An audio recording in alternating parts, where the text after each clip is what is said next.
Assalamualaikum warahmatullahi wabarakatuh. Waalaikumsalam warahmatullahi wabarakatuh. Alhamdulillah nahmaduhu wa nasta'inuhu wa nastaghfiruh wa na'udzu billahi min shururi anfusina wa min sayyiati a'malina. Man yahdihillahu fala mudilla lahu wa man yudlil fala hadiya lahu. Asyhadu an la ilaha illallah wahdahu la syarika lahu wa asyhadu anna Muhammadan 'abduhu wa rasuluh. Qala Allah Ta'ala fi kitabihil karim, ya ayyuhalladzina amanu taqullaha haqqa tuqatih wa la tamutunna illa wa antum muslimun. Amma ba'd. Bapak sekalian, alhamdulillah kita bersyukur kepada Allah atas limpahan karunia dan nikmat yang Allah berikan kepada kita, terutama nikmat Islam dan nikmat iman, yang merupakan nikmat yang sangat besar yang dikaruniakan oleh Allah kepada hamba-Nya. Madhab, apa itu madhab? Sering kita mendengar istilah madhab. Madhab dari kata dhahaba. Dalam bahasa Arab, dhahaba yadhabu, dhahban wa dhahaban wa madhaban. Artinya pergi. Ini secara bahasa. Adapun secara istilah, madhab artinya ara'ur rajul mujtihadatuhu wastinbatatuhu. Itu pendapat-pendapat seseorang, ijtihad dan istinbatnya di dalam memahami nas-nas Al-Quran dan hadis, ya, terutama masalah-masalah fiqhiyah, far'iyah. Di mana hakikat madhab seseorang artinya apa yang ia pahami dari Al-Quran dan hadis Nabi SAW yang berhubungan dengan permasalahan-permasalahan yang terjadi di dalam kehidupan, tentang hukum, apakah ini hukumnya wajib, sunnah, mubah, makruh, ataukah haram. Jadi itulah madhab ya akhwat Islam, a'azakumullah. Di dunia Islam ini dikenal dengan 4 madhab yang sangat terkenal sekali. Yang pertama yaitu madhab Al-Imam Abu Hanifah rahimahullah. Yang kedua yaitu madhab Al-Imam Malik bin Anas rahimahullah. Yang ketiga yaitu madhab Al-Imam Muhammad bin Idris Asy-Syafi'i rahimahullah. Dan yang terakhir itu madhab Al-Imam Ahmad bin Hanbal rahimahullah. Dan sebagian ulama menambahkan yang kelima yaitu madhab Al-Zahiri, itu Daud Al-Zahiri, yang mereka disebut dengan Zahiriyah. Mungkin kita bertanya-tanya, mengapa sampai terjadi atau munculnya madhab? Padahal di zaman para sahabat belumlah muncul yang namanya madhab itu. Di zaman tabi'in pun juga belum pula muncul yang namanya madhab itu. Ikhwatal iman, a'azzakumullah. Al-Imam Abu Hanifah seorang lelaki yang sangat cerdas sekali dan sangat faqih di zamannya. Walaupun beliau dalam sisi keilmuan tentang hadisnya sedikit dibandingkan dengan imam yang 3, tapi kefakihan dan kias-kias beliau itu luar biasa. Sehingga pendapat-pendapat beliau banyak dijadikan patokan-patokan oleh para ulama, terutama di daerah Kufah dan Basrah, yang kemudian banyaklah pembela-pembela beliau, sehingga terbentuklah menjadi sebuah pendapat atau madhab Imam Abu Hanifah, karena banyaknya pengikut-pengikut beliau dan pembela-pembela beliau. Di mana Imam Abu Hanifah madhabnya disebut dengan istilah madhab ashabur ra'yi, yaitu pemilik ra'yu. Kenapa? Karena pendapat Abu Hanifah sering kali mempergunakan ra'yu. Hal ini disebabkan karena Abu Hanifah pengetahuan beliau tentang hadis ya sedikit dibandingkan dengan imam yang 3. Kemudian di zaman Imam Abu Hanifah masih hidup, Ada juga Al-Imam Malik bin Anas di kota Madinah, di mana pendapat-pendapat beliau, ijtihad beliau di dalam masalah-masalah agama ini pun juga tersebar di negeri-negeri. Sehingga juga banyak pengikut-pengikutnya dan banyak pembela-pembelanya dari para ulama. Sehingga akhirnya di zaman itu pun terbentuklah menjadi dua madhab, yaitu madhab Imam Malik dan madhab Imam Abu Hanifah. Dikala itu Imam Syafi'i masih kecil, menuntut ilmu Allah Subhanahu wa taala. Di mana Imam Syafi'i rahimahullah kemudian memutuskan untuk pergi ke kota Madinah belajar ilmu dari Imam Malik bin Anas.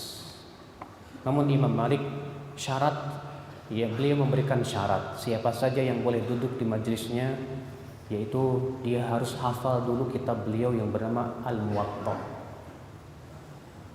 Maka Imam Syafi'i rahimahullah menghafalnya di luar kepala. Ketika Imam Syafi'i dites oleh Imam Malik, Imam Malik mempunyai firasat bahwa anak ini kelak akan menjadi ulama besar. Ya, karena kefasihan lisannya, kecerdasannya dan kefakihan Al-Imam Asy-Syafi'i rahimahullah. Yang kemudian setelah Imam Malik meninggal dunia, itu pada tahun 179 Hijriah, Imam Syafi'i memutuskan untuk belajar madhab Abu Hanifah. Namun Imam Abu Hanifah telah meninggal dunia pada tahun 150 Hijriah, di tahun Imam Syafi'i rahimahullah lahir. Akan tetapi Imam Syafi'i bertemu dengan murid-murid Imam Abu Hanifah, yaitu Muhammad bin Al-Hasan dan Al-Qadhi Abu Yusuf. Kepada keduanya lah Imam Syafi'i rahimahullah belajar fikih Imam Abu Hanifah. Maka pada diri Imam Syafi'i terkumpul dua madhab. Yang pertama madhab Imam Malik yang disebut dengan madhab Ahlul Hadis, dan madhab Imam Abu Hanifah yang disebut dengan madhab Ashabul Ra'i. Sehingga terkumpullah pada diri beliau dua madhab ini, madhab Imam Malik dan madhab Imam Syafi'i rahimahullah. Maka menjadi kuatlah keilmuan beliau. Setelah beliau kokoh keilmuannya, beliau pun pulang ke kota Makkah, dan beliau pun mempunyai halaqah di Masjid Al-Haram. Ketika beliau sedang mengajar, dikala itu Imam Ahmad bin Hanbal masih penuntut ilmu. Kemudian beliau pun duduk di majelis Imam Syafi'i rahimahullah. Dan Imam Ahmad sangat tertarik sekali dengan majelisnya Imam Syafi'i rahimahullah. Sampai-sampai beliau lebih mendahulukan Imam Syafi'i daripada ulama-ulama tua di zaman itu. Sampai-sampai Imam Ahmad ditegur oleh teman-temannya sesama ahlu hadis. Hai Ahmad, kenapa kamu mengambil dari anak muda ini? Dan kamu tinggalkan ulama-ulama tua seperti Abdul Razzaq bin Hammam As-San'ani dan yang lainnya. Kata Imam Ahmad, demi Allah, duduknya aku dengan pemuda ini lebih aku sukai daripada pergi ke Yaman dan yang lainnya. Kenapa? Karena Imam Syafi'i memberikan ta'sil, memberikan kepada murid-muridnya ta'sil, yaitu pokok-pokok bagaimana memahami Al-Quran dan hadis. Dan beliau Imam Syafi'i rahimahullah lah yang pertama kali memberikan dasar-dasar ilmu usul fikih dalam kitab beliau yang sangat masyhur yang disebut kitab Ar-Risalah. Di mana dalam kitab Ar-Risalah di sini Al-Imam Asy-Syafi'i rahimahullah menjelaskan dua ilmu penting di dalam Islam. Yang pertama yaitu ilmu usul fikih, dan yang kedua itu ilmu hadis. Maka Imam Ahmad pun duduklah bersama di majelisnya Imam Syafi'i. Dan Imam Ahmad berkata, laula Syafi'i ma arafna fiqhal hadis. Kalau bukan karena Imam Syafi'i, kami tidak akan mengetahui bagaimana memahami hadis Nabi sallallahu alaihi wasallam. Maka Imam Ahmad pun tumbuh berkembang dalam keilmuan beliau, dan banyak sekali pokok-pokok ilmu yang beliau pahami dari Imam Syafi'i rahimahullah. Tapi subhanallah, Imam Syafi'i pun juga mengambil faidah dari Imam Ahmad bin Hanbal. Kenapa? Karena Imam Ahmad bin Hanbal di zaman itu seorang yang terkenal hafal ratusan ribu hadis. Bahkan pengakuan Imam Ahmad, beliau mengatakan hafidtu alfa hadis. Saya hafal 1000 kali 1000 hadis. 1000 kali 1000 berapa, Pak? 1000 kali 1000 sejuta. Saya hafal sejuta hadis, kata Imam Ahmad bin Hanbal. Dan itu diakui oleh Imam Syafi'i. Di mana Imam Syafi'i rahimahullah berkata kepada Imam Ahmad bin Hanbal, "Ya Ahmad, anta a'lam minni bil hadis." Hai Ahmad, kamu lebih tahu dariku tentang hadis. Fa idza kana al haditsu sahihan, kalau ada hadis yang sahih, fa akhbirni, tolong kabarkan saya. Kufiyan kana au hijaziyan au basriyan au misriyan. Baik itu orang Kufah, orang Mesir, orang Hijaz, selama perawinya thiqah, tolong kabarkan saya, kata Imam Syafi'i rahimahullah. Ikhwatul Islam azakumullah. Ternyata Imam Syafi'i pun mengambil faidah dari Imam Ahmad tentang hadis. Sedangkan Imam Ahmad mengambil faidah dari Imam Syafi'i tentang fikih. Setelah Imam Syafi'i meninggal dunia, Imam Ahmad pun kemudian tinggal di kota Baghdad. Dan di situ beliau mengajar dan menyebarkan pendapat-pendapatnya, sehingga banyak pula pembela-pembela Imam Ahmad bin Hanbal, dan beliau banyak menyelisihi gurunya yaitu Imam Syafi'i rahimahullah, sehingga berdirilah pendapat beliau dan mazhab sendiri yang bernama mazhab Hambali. Itulah Bapak sekalian sejarah ringkas tentang 4 mazhab, di mana 3 mazhab ini Imam Malik, Imam Syafi'i, Imam Ahmad ini guru, murid. Ikhwatul Islam a'azakumullah. Yang kemudian di belakangan hari muncul pendapat yang mengatakan wajib mengikuti satu mazhab, tak boleh banyak-banyak. Kamu siapa? Mazhab siapa? Syafi'i, saya Hambali. Ya udah, masing-masing sana. Akhirnya yang Syafi'i ya tidak mau ikut mazhab Hambali, yang Hambali tidak mau ikut Hanafi, Hanafi tidak mau ikut Maliki.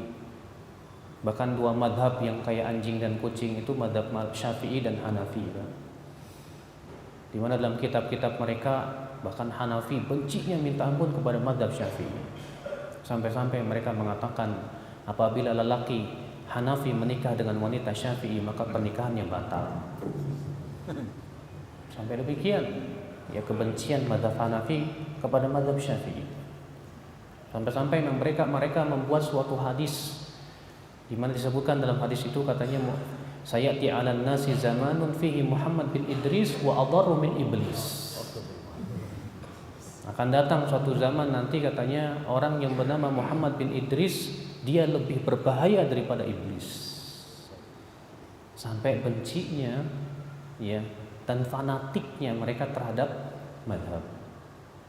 Bahkan sekitar ya beberapa puluh tahun yang lalu di Masjidil Haram itu ada 4 mimbar. Mimbar mazhab Syafi'i, mimbar mazhab Maliki, mimbar mazhab Hanafi dan Hambali. Masing-masing punya imam. Ya. Jadi mereka yang mazhab Syafi'i ya salatnya di belakang Imam Syafi'i, ya imamnya yang bermadzhab Syafi'i. Demikian di dalam Islam pada waktu itu terjadi. Ikhwatul Islam azakumullah. Sekarang yang menjadi pertanyaan besar adalah, benarkah kita harus hanya mengikuti satu mazhab saja? Dan bahwasanya kita tidak boleh keluar dari satu mazhab. Berarti kalau antum ikut satu mazhab, ya sudah, satu mazhab saja, jangan banyak-banyak. Maka apakah perkataan ini perkara sebuah kebenaran yang harus kita ikuti? Tentunya akhi, untuk menilai kebenaran kita harus melihat dalil. Kenapa? Karena Allah Subhanahu wa taala mengutus Rasulullah sallallahu alaihi wasallam dengan membawa wahyu berupa Al-Qur'an dan hadis Nabi sallallahu alaihi wasallam yang merupakan sumber agama kita, itu Islam ini. Di dalam Al-Quran Allah tidak pernah mewajibkan mengikuti siapapun dari manusia kecuali Rasulullah. Lebih daripada 50 kali Allah menyebutkan, memerintahkan untuk menaati Rasul. Allah berfirman, wa ati'u Allah wa ati'ur Rasul wa ulil amri minkum. Taati Allah, taati Rasul, dan ulil amri di antara kamu. Allah juga berfirman, "May yuti'ir rasul faqad ata'a Allah." Siapa yang menaati Rasul, sungguh ia telah menaati Allah Subhanahu wa taala. Dan ayat-ayat yang banyak lagi yang memerintahkan kita untuk mengikuti Rasulullah salawatullahi alaihi wasallam. Maka Allah tidak pernah mewajibkan Bapak sekalian untuk mengikuti siapapun dari manusia ini kecuali Rasulullah sallallahu alaihi wasallam, di mana Rasulullah maksum, beliau terpelihara dari kesalahan dalam menyampaikan risalah. Dan ini dengan ijma' para kaum muslimin. Dan itu pula yang menjadi sebuah kesepakatan dari zaman sahabat, di mana para sahabat senantiasa rujuk kepada Rasulullah sallallahu alaihi wasallam. Mereka tidak pernah menjadikan Abu Bakar sebagai rujukan pendapat apabila Abu Bakar bertabrakan dengan Al-Quran dan hadis Nabi sallallahu alaihi wasallam. Pernahkah kita mendengar di zaman para sahabat muncul madhab Abu Bakar? Pernahkah kita mendengar di zaman para sahabat muncul madhab namanya madhab Umariyah? Ataupun madhab Uthman, madhab Ali? Semua sahabat sepakat untuk kembali kepada Allah dan Rasulnya. Ini dia Ibnu Abbas radhiyallahu anhuma wa ardhah.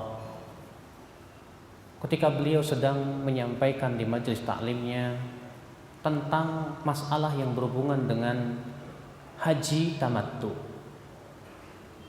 di mana Ibnu Abbas lebih mengedepankan haji tamattu dibandingkan dengan haji-haji yang lain. Dan beliau berhujjah dengan hujjah, di antaranya dalil-dalil Rasulullah SAW. Beliau menyesal, di mana waktu itu beliau menyesal kenapa beliau hajinya haji qiran, dan beliau ingin sekali hajinya haji tamattu, di mana Rasulullah mengatakan law istaqbaltu min amri mastadbartu. Ya, aku menyesal kata Rasulullah, kalau bukan karena aku membawa hewan hadyu ini, aku akan jadikan umroh saja. Dan Rasulullah SAW pun memerintahkan para sahabat yang tidak membawa hewan hadyu, bagi mereka yang mempunyai niat haji ifrad, untuk merubah menjadi umroh.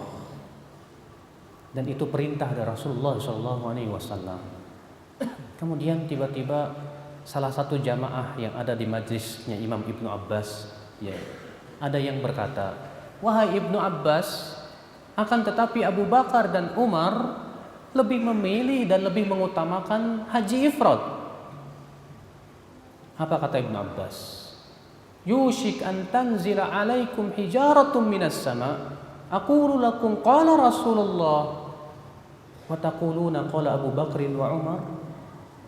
Hampir-hampir turun kepada kalian batu dari langit. Aku sampaikan kepada kalian sabda Rasulullah, lalu kalian melawannya dengan perkataan Abu Bakar dan Umar. Subhanallah, Ibnu Abbas radhiyallahu anhu arda. Ya, ketika menyampaikan hadis-hadis kemudian ada orang menentangnya dengan perkataan Abu Bakar dan Umar. Ibnu Abbas mengatakan hampir-hampir Allah turunkan batu kepada kalian dari langit. Abdullah bin Umar pun demikian sependapat dengan Ibnu Abbas dalam masalah haji tamattu. Ketika ditegur kepada Abdullah bin Umar, Hai Ibnu Umar, bapakmu Umar tidak sependapat dengan. Bapakmu Umar lebih mengedepankan haji ifrad. Apa kata Ibnu Umar? Ya, Aabi ahaku an yuttaba am Rasulullah. Apakah ayahku lebih berhak untuk diikuti atau Rasulullah? Subhanallah ya akhi, jiwa-jiwa ittiba kepada Rasulullah sudah terpatri di zaman para sahabat. Para sahabat senantiasa tidak pernah mengedepankan siapapun di atas pendapat Allah dan Rasulnya. Ini dia Zaid bin Thabit pada waktu itu sedang berdialog, berdebat dengan Ibnu Abbas dalam permasalahan yang berhubungan dengan wanita haid. Ketika ia hendak tawaf wada, kemudian dia terkena haid, apakah dia wajib menunggu sampai selesai kemudian baru tawaf wada baru pulang, ataukah dia boleh langsung pulang tanpa harus tawaf wada? Zaid bin Thabit berpendapat harus menunggu sampai selesai baru kemudian tawaf wada dan pulang. Ibnu Abbas mengatakan tidak harus. silahkan dia pulang tanpa harus tawaf wada. Maka Zaid bin Thabit meminta dalil kepada Ibnu Abbas. Apa dalilmu hai Ibnu Abbas? Kata Ibnu Abbas, silahkan tanya kepada istri-istri Nabi SAW. Sungguh aku pernah bertanya kepada mereka. Maka Zaid pun pergilah kepada Aisyah. Ditanyanya kepada Aisyah, ternyata Aisyah membawakan hujah dan dalil dari Rasulullah SAW. Kemudian setelah itu Zaid pun datang kepada Ibnu Abbas dan tersenyum dan berkata, "Shadaqta ya Ibnu Abbas, kamu benar hai Ibnu Abbas." Demikian ya akhwat Islam, a'azakumullah. Para sahabat subhanallah selalu merujuk kepada dalil. Ibnu Abbas pernah berpendapat bahwa nikah mut'ah boleh, tidak mengapa. Tapi kemudian ditegur oleh Ali bin Abi Thalib. Lalu Ali berkata kepada Ibnu Abbas, "Innaka mru'un ta'ih." Kamu ini telah tersesat jalan. Apa kamu tidak tahu Rasulullah SAW telah mengharamkan nikah mut'ah sampai hari kiamat ya Ibnu Abbas? Mendengar itu Ibnu Abbas pun rujuk dan kembali kepada pendapat ya Ali bin Abi Thalib akan haramnya nikah mut'ah. Demikian ya akhwan Islam, para sahabat tidak pernah ya fanatik kepada pendapat seorang pun dari sahabat. Fanatik mereka hanya kepada siapa? Rasulullah sallallahu alaihi wasallam. Di zaman tabi'in pun demikian. Bahkan imam yang 4 pun semua sepakat untuk selalu merujuk Allah dan Rasulnya. Ini dia Imam Abu Hanifah berkata, "Idza ja'ana an Rasulillahi fa'ala ar-ra'si wal 'ain." Apabila datang dari Rasulullah SAW maka harus di atas kepala dan mata. Wa idza ja'ana an sahabati Rasulillah fa'ala ar-ra'si wal 'ain. Apabila datang itu dari para sahabat maka di atas kepala dan mata juga. Wa idza ja'ana an ghairihim fanahnu rijal wa hum rijal. Tapi kalau itu datang dari selain mereka, kita lelaki, mereka juga lelaki. Imam Malik, Imam Darul Hijrah. Beliau berkata apa? Kata Imam Malik, beliau berkata, kata Imam Malik, kullun yu'khadhu wa yutraku qawluhu ila Rasulullah sallallahu alaihi wasallam. Setiap orang boleh diambil perkataannya dan boleh dibuang perkataannya kecuali Rasulullah sallallahu alaihi wasallam. Imam Syafi'i, apalagi Imam Syafi'i, Pak. Imam Syafi'i waktu hidupnya itu dikenal sebagai nasirul hadis, pembela hadis. Ya. Dan ucapan-ucapan beliau yang melarang murid-muridnya untuk taklid dan membeu kepada beliau masyhur. Beliau berkata di antaranya, ajma'al muslimun fi riwayatin ajma'al ulama ala annahu man istabanat lahu sunnatur rasul sallallahu alaihi wasallam lam yakun an yada'aha liqauli ahadin. Para ulama telah bersepakat semuanya, kaum muslimin telah bersepakat semuanya bahwa siapa saja yang telah sampai kepadanya sunnah Rasul, yaitu hadis Rasul sallallahu alaihi wasallam, maka tidak boleh ia tinggalkan hadis itu hanya karena mengikuti pendapat seseorang. Imam Syafi'i menukil ijma'. Beliau mengatakan siapa yang sudah sampai kepadanya hadis, tidak boleh ia tinggalkan hadis hanya karena mengikuti pendapat seseorang. Subhanallah. Imam Syafi'i juga berkata, idza sahhal haditsu fahuwa madhhabi. Apabila telah sahih suatu hadis, maka itulah pendapatku. Dan itu juga diriwayatkan dari Imam Abu Hanifah rahimahullah, di mana beliau berkata, idza sahhal haditsu fahuwa madhhabi. Apabila hadis telah sahih, maka itulah pendapatku. Bahkan Imam Baihaqi dalam kitab Manaqib meriwayatkan dengan sanadnya kepada ya Ibnu Sa'ad, di mana ya Ibnu Asad, Sa'ad Ibnu Asad ini murid daripada Imam Syafi'i rahimahullah. Ibnu Asad berkata kepada Imam Syafi'i rahimahullah, wahai Imam Syafi'i, bagaimana pendapatmu tentang hadis ru'yatullah? Bagaimana pendapatmu tentang hadis bahwa nanti pada hari kiamat kaum mukminin akan melihat Allah? Apa kata Imam Syafi'i? Ya Ibnu Asad, iqdi ilayya haitu aw mittu anna kulla hadithin sahha fa inni aqulu bih wa illam yablughni. Wahai Ibnu Asad, tolong nisbatkan kepada saya bahwa apabila ada hadis yang sahih, maka itu adalah pendapat saya walaupun hadis itu belum sampai kepada saya. Subhanallah. Imam Syafi'i mengatakan apa? Apabila ada hadis yang sahih, itu adalah pendapat saya walaupun hadis itu belum sampai kepada saya, kata Imam Syafi'i rahimahullah. Dalam riwayat yang lain Imam Syafi'i berkata, "Idza wajadtum fi kitabi hadza ma yukhalifu qala ar-rasul, fal qawlu ma qalahu ar-rasul, fala tuqalliduni," kata beliau. Apabila kalian menemukan dalam kitab saya ini pendapat saya yang bertabrakan dengan sabda Rasulullah, yang harus kalian utamakan, yang harus kalian ambil adalah pendapat Rasulullah sallallahu alaihi wasallam. Kalian jangan membeo kepadaku. Dalam riwayat yang lain, fadribu qaulil haid, buang jauh-jauh pendapatku. Masya Allah, Imam Syafi'i rahimahullah mengajarkan kepada muridnya, kalau pendapatku bertabrakan dengan hadis, yang harus diambil mana Pak?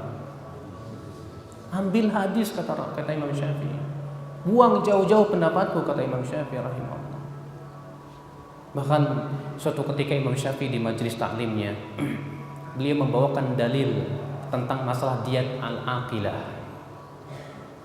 Lalu rupanya ada salah seorang muridnya, kalau tidak salah bernama Ishaq bin Rahawayh atau Rahuyah, berkata kepada Imam Syafi'i, "Ya Syafi'i, ataqulu bih?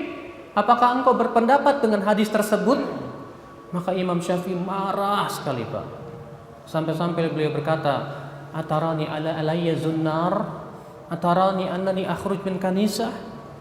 Apa kamu lihat saya berpakaian pakaian pendeta? Apakah kamu lihat saya ini baru keluar dari gereja sehingga kalau sampai kepada saya hadis, saya tidak berpendapat dengan hadis? Subhanallah. Imam Syafi'i rahimahullah, semoga Allah merahmati beliau. Imam Ahmad bin Hanbal pun juga sepakat dengan imam yang tiga tadi. Imam Ahmad berkata, "La tuqalliduni wa la tuqallidu Malikan walal Auza'i walal Thawri walal Laits walakin khudh min haitsu akhadhu." Kamu jangan membeo kepada saya, jangan membeo kepada Imam Malik, Imam Auza'i, Imam Laits, tapi ambillah dari mana mereka mengambil. Ambil maksudnya dari Al-Quran dan hadis Nabi sallallahu alaihi wasallam.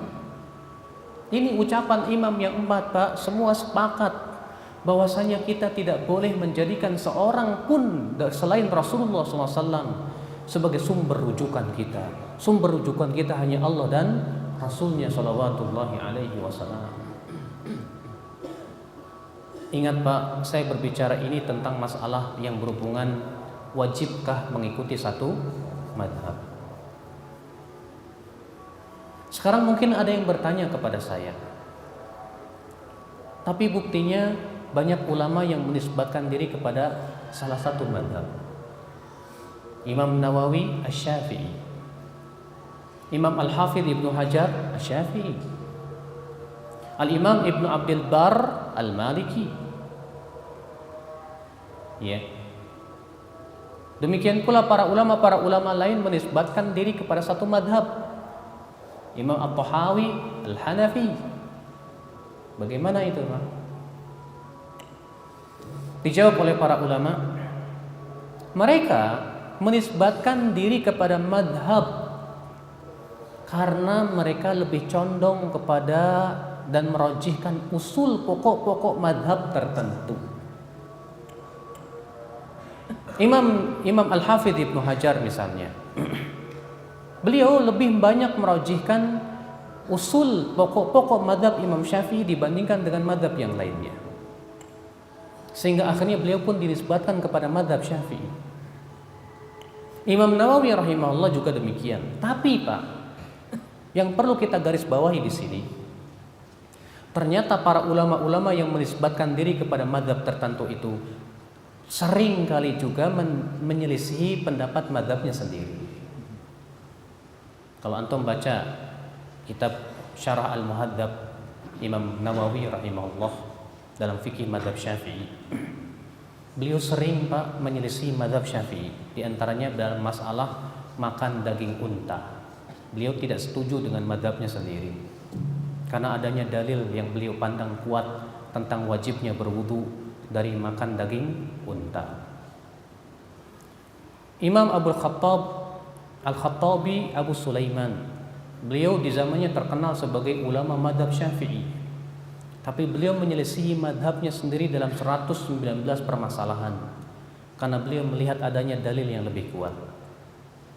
Imam Al-Hafidh Ibnu Hajar, kalau Bapak baca kitab Fathul Bari Syarah Sahih Bukhari, sering beliau menyelisihi mazhab Imam Syafi'i yang merupakan mazhabnya sendiri karena beliau melihat adanya pendapat yang lebih kuat. Dan itu yang menjadi apa yang dilakukan para ulama. Walaupun mereka menisbatkan diri kepada mazhab tertentu, tapi mereka tidak pernah mengikatkan diri kepada mazhab tersebut. Mereka selalu melihat apakah pendapat tersebut sesuai dengan dalil atau tidak. Selalu yang mereka utamakan dalil dan dalil. Karena itu yang diperintahkan oleh Allah Rabbul Izzati wal Jalalah. Allah berfirman, ya ayyuhalladzina amanu la tuqaddimu baina yadayillahi wa rasulih. Hai orang-orang yang beriman, jangan kamu mendahului Allah dan Rasulnya. Kita tidak boleh mendahulukan perkataan siapapun di atas perkataan Allah dan Rasulnya. Ikhwatul Islam azakumullah. Namun apakah yang saya bahas ini menunjukkan bahwa kita ini berarti melecehkan ulama? Jawabnya tentu tidak, Pak. Kita diwajibkan oleh agama kita untuk menghormati para ulama. Rasulullah SAW bersabda, "Laisa minna man lam yarham saghirana wa yuwaqqir kabirana wa ya'rif li alimina haqqah." Bukan dari golongan kami orang yang tidak menyayangi yang lebih muda dan tidak menghormati yang lebih tua dan tidak mengetahui hak para ulama. Ali bin Abi Thalib berkata, mahabbatul ulama dinun yudanu bih. Mencintai para ulama adalah agama yang harus kita peluk. Tapi bagaimana cara kita untuk menghormati ulama? Dalam hal ini kaum muslimin terbagi menjadi 3 kelompok tentang masalah sikap mereka kepada para ulama. Kelompok yang pertama, gulu berlebih-lebihan, sehingga mereka menganggap seakan ulama tak pernah salah. Seakan ulama itu perkara yang harus kemutlakan diterima apa yang diucapkan. Maka ini jelas pendapat yang batil. Kenapa? Karena bertabrakan dengan ijma' kaum muslimin bahwasanya yang namanya selain Rasulullah tidak ada yang maksum. Tidak ada yang maksum kecuali Rasulullah sallallahu alaihi wasallam. Maksum itu apa sih, Pak? Maksum itu terpelihara dari kesalahan. Selain Rasulullah bisa jatuh kepada kesalahan? Na'am. Kemudian ya akhwal Islam azakumullah. Ya. Di antara para ulama ikhwatul Islam, afwan, tadi saya sampai mana ya? 3 unsur. Hah? 3 unsur. 3 unsur anti. Iya. 3 unsur yang tadi. Yang kedua, di antara manusia ada yang terlalu melecehkan ulama, Pak. Melecehkan ulama. Katanya kita nggak butuh ulama. Cukup kita ambil Al-Qur'an, hadis, udah pahami sendiri, selesai. Kan dalil kita hanya Al-Qur'an dan hadis, bukan ulama, kata mereka.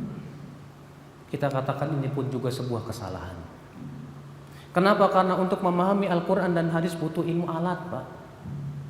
Al-Quran turun dengan bahasa Arab tidak? Hadis Rasulullah berbicara dengan bahasa Arab tidak? Iya. Untuk berijtihad butuh kepada alat-alat ijtihad. Imam Syafi'i berkata tidak boleh berfatwa kecuali apabila telah memenuhi syarat berikut ini. Yang pertama, menguasai Al-Quran dan semua ilmu-ilmu yang mendukungnya. Untuk memahami Al-Quran berarti kita harus menguasai ilmu asbab nuzul, menguasai ilmu nasikh mansukh, menguasai muhkam mutasyabih. menguasai apakah ini ayat madani atau makki, menguasai juga yang berhubungan dengan ilmu bayan, menguasai berbagai macam ilmu pendukung untuk memahami Al-Quranul Karim. Yang kedua kata Imam Syafi'i, dia menguasai hadis dan dia bisa membedakan yang sahih dan yang dhaif. Untuk memahami hadis Nabi SAW pun tidak sembarangan, Pak. Dia harus tahu apakah hadis ini dihapus tidak atau sudah belum dihapus. Apakah hadis ini bersifat umum atau bersifat khusus? Apakah mutlak atau muqayyad? Di sana ada ilmunya yang tersendiri yang disebut dengan ilmu usul fikih. Nggak bisa antum bawa ambil hadis, oh begini, tanpa melihat hadis yang lainnya. Sudah begitu belum tentu hadis yang sampai kepada kita sahih. Berarti kita pun juga harus menguasai ilmu hadis untuk bisa membedakan apakah hadis ini sahih atau hadis lemah. Ternyata untuk memahami Al-Quran dan hadis butuh kepiawaian, butuh kemahiran, butuh penguasaan terhadap ilmu-ilmu alat yang mendukung dan yang menguasainya para ulama. Antum, kita terkadang bahasa Arab aja nggak bisa, udah sok jago-jagoan. Langsung ambil hadis, pahami sendiri. Oh, menurut saya ayat ini begini. Siapa Anda? Anda ahli tafsir yang sudah menguasai ilmu-ilmu untuk menafsirkan Al-Quran? La ilaha illallah. Iya. Maka sikap yang benar adalah sikap yang tengah-tengah. Kita jadikan para ulama bagaikan bintang. Bintang itu seperti penunjuk jalan. Kita mau pergi ke Mekah, ya di perjalanan nggak ada kompas, lihat bintang, oh kesini. Kalau udah sampai Mekah, ya udah kita nggak perlu bintang lagi. Maksudnya, Pak, kita jadikan ulama sebagai alat untuk memahami Al-Quran dan hadis. Tapi ketika kita ada dalil, tentu pendapat ulama kita ya jadikan kedua, karena dalil lebih kita dahulukan daripada pendapat siapapun juga. Kalau para ulama berbeda pendapat, mana yang harus kita lihat? Baiklah, kalau misalnya Imam Syafi'i dengan Imam Ahmad berbeda pendapat, yang Bapak lakukan bagaimana, Pak? Apakah boleh kita katakan, kalau saya, karena saya mazhabnya Syafi'i, ya saya lebih memegang Syafi'i. Sampean, kamu? Ya saya mazhab Hanbali. Ya udah ulamaku. Seperti itukah yang diperintahkan oleh Allah dan Rasulnya? Tidak. Allah mengatakan fa in tanaza'tum fi syai'in farudduhu ila Allahi war Rasul. Kalau kalian berselisih, kembalikan kepada Allah dan Rasulnya. Tapi kan para ulama itu masing-masing punya dalil sahih. Disitulah kita harus menguasai ilmu tarjih. Apa itu ilmu tarjih? Bagaimana memilih pendapat yang paling kuat. Dan itu adanya dalam ilmu usul fikih. Disebutkan dalam ilmu usul fikih lebih daripada 50 tata cara dalam mentarjih. Kalau kita tidak menguasainya, bagaimana kita akan tahu, Pak? Makanya disinilah yang menjadi permasalahan adalah pertanyaan besar. Bolehkah kita taklid kepada seseorang? Taklid apa sih, Pak? Taklid itu artinya mengikuti seseorang. Yang menjadi pertanyaan besar adalah boleh nggak taklid? Hah? Boleh nggak, Pak? Nah, tapi Hah? Kok pada diam? Taklid boleh nggak? Taklid nggak boleh. Semuanya sepakat taklid nggak boleh. Saya katakan taklid ada yang boleh, ada yang tidak. Para ulama membagi hukum taklid menjadi 3. Hukum yang pertama wajib. Hukum yang kedua haram. Dan hukum yang ketiga mubah. Siapa yang wajib taklid? Kata para ulama, yang wajib taklid orang awam yang tidak punya kemampuan untuk memahami Al-Quran dan hadis, dan tidak punya kemampuan untuk istinbat dari Al-Quran dan hadis, dan tidak menguasai alat-alat untuk berijtihad.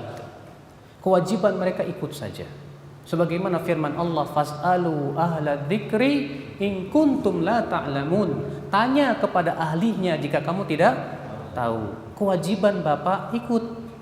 Sekarang kalau saya serahkan ke Bapak, Pak maaf ada hadis ini tolong periksa sendiri. Saya apa enggak? Bapak bisa? Sementara Bapak tidak pernah belajar ilmu hadis, disuruh meriksa sendiri hadis ini sahih apa enggak. Oh, menurut saya sih sahih, Ustaz. Kenapa? Bagus isinya. Seperti itu ukurannya. Mau tidak mau Bapak harus apa? Taklid. Oh, Ustaz, ini disahihkan oleh Imam Tirmidzi. Nah, itu namanya taklid kan? Menurut Imam Tirmidzi ini hadis sahih. Padahal kita tidak tahu sebab kesahihannya apa. Menurut Imam Fulan ini hadis dhaif. Kita pun tidak tahu apa sebab kedhaifannya. Itulah namanya taklid, Pak. Bapak terkadang dalam suatu permasalahan Bapak tidak tahu jawabannya apa. Datang ke Ustadz, Ustadz, saya ada permasalahan penting, saya minta jawabannya. Ya. Saya kemarin berbuat seperti ini, hukumnya apa? Haram apa halal? Kata ustadznya, boleh. Alhamdulillah, selesai. Itu namanya taklid. Orang awam tidak diperkenankan untuk langsung istinbat dari Al-Quran dan hadis. Ambil Al-Quran, ambil hadis, ijtihad sendiri, fahami sendiri. Bagaimana dia berijtihad sementara ilmu alatnya tidak kuasai? Maka Imam Adz-Dzahabi berkata, "Fa kaifa yatiru walamma yurayyish?" Bagaimana burung akan terbang sementara bulunya saja belum tumbuh? Bagaimana engkau akan naik ke atap sementara tidak ada tangganya? Tidak mungkin, Pak. Maka orang awam diwajibkan oleh para ulama, kamu ikut saja para ulama. Yang menanggung dosa kamu para ulama. Kalau ulamanya salah, kamu ditanggung dosanya oleh ulama. Kewajiban awam hanya bertanya saja. Iya, Syekh, Fulan, Ustadz, saya mau tanya, boleh apa tidak?